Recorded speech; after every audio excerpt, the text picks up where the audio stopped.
day touring, travelling, comfortable. He's got room for 2 passengers and enough for weekend baggage. Flying around UK and Europe, a good range, some 700 miles.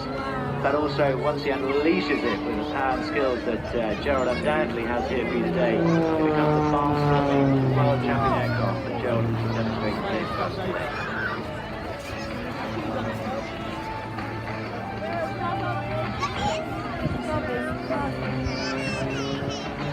I just have to chip in for a moment. I had breakfast with him again today. He's just the most charming and unassuming guy. You just wouldn't expect him to be doing what he's doing. He absolutely turns into literally a wild animal in the hands of an aircraft. Absolutely, he's a lamb on the ground, a tiger in the air.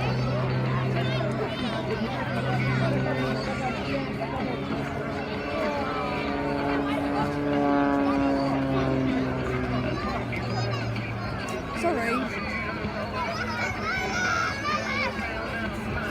The aircraft is XA-42 has recovered, powered by the Lycoming engine.